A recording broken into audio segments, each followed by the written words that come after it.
dirasakan tanpa banyak lagi tawaran-tawaran. Bentuk empati dan kepedulian kepada pasien kami.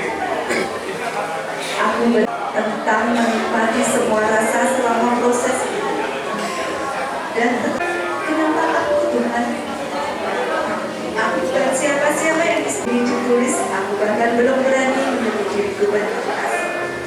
Aku hanya lakukan, tetapi bagiku akhirnya terasa bisa untuk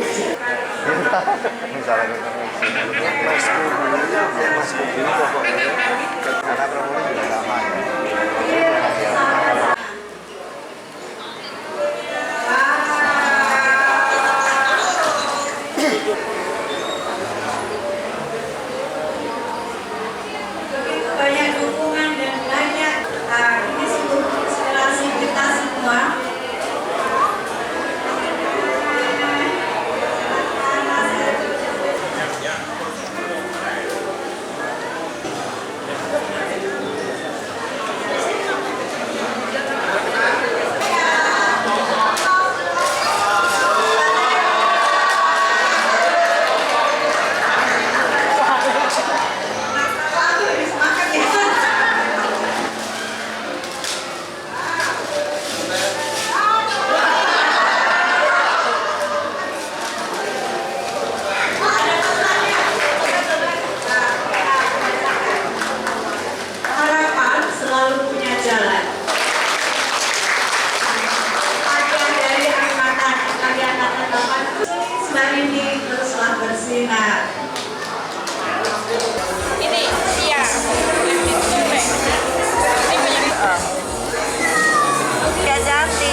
aja Bu.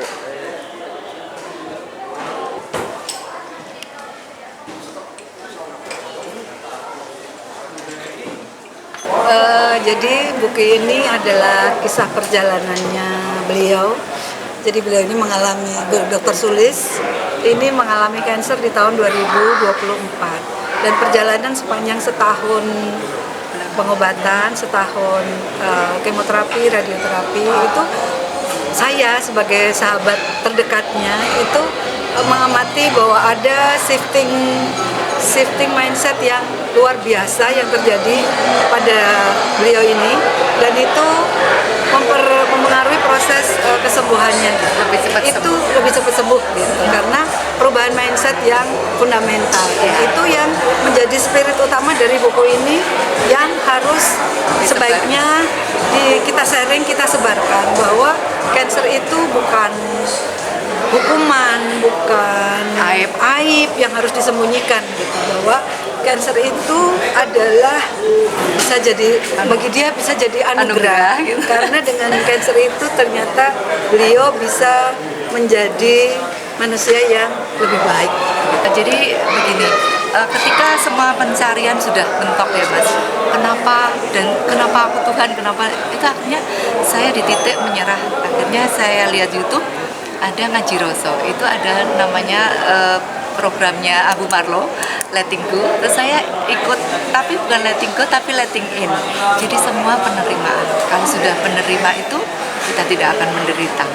Tidak ada lagi yang nyesek di dada gitu. Jadi semua melancar, mengalir sampai detik ini. Begitu. Bu, mungkin pesan untuk para survival cancer yang dewasa ini jumlahnya semakin meningkat Iya, itu betul. apa Iya. sih? Jadi untuk survival jangan isi hidup dengan ketakutan. Jalani hari-hari, hari per hari, tidak usah mikirin kemarin, tidak usah mikirin ke depan mau apa. Hari ini untuk hari ini, present time gitu ya. Di sini saat ini sekarang gitu. Jadi hidup itu seperti itu. Berarti dalam artian buku ini sangat cocok ya buat para survival ya? Iya, sangat cocok. Semoga bisa menginspirasi bahwa kalau ketakutan akan menambah sel-sel kanker, mungkin seneng ya dengan ketakutan. Jadi kalau kita terima dengan bahagia, dia juga akan hilang sendiri mungkin ya. Jadi kita nggak perlu lagi besok gimana-gimana. Menurut Saya yang menemukan judul ini berdasarkan perjalanan saya menemani dia. Dia banyak bercerita, jadi selama perjalanan 2 tahun itu kita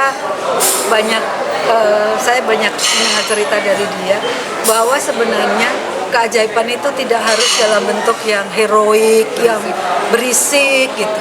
Bahwa ketika kita memahami diri sendiri, kita perjalanan ke dalam diri, itu adalah sebuah miracle. Miracle yang kita temukan tidak usah jauh-jauh keluar, di dalam diri kita sendiri ada kok miracle itu.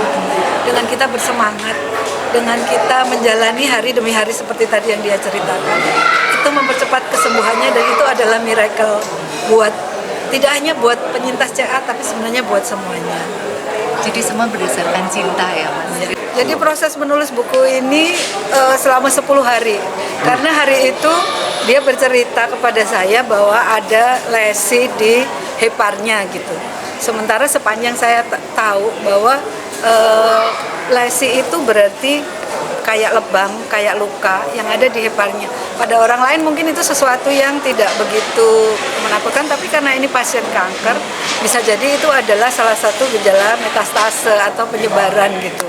Jadi karena ini teman saya dan saya sudah kehilangan 2 sahabat baik saya tahun 2025, kemudian ada teman dekat yang saya dampingin selama 2 tahun ini mengatakan bahwa dia ada lesi, itu adalah kepanikan saya bahwa buah pikirannya yang keren selama kita ngobrol itu tidak pernah saya abadikan gitu. Jadi ngebut lah akhirnya.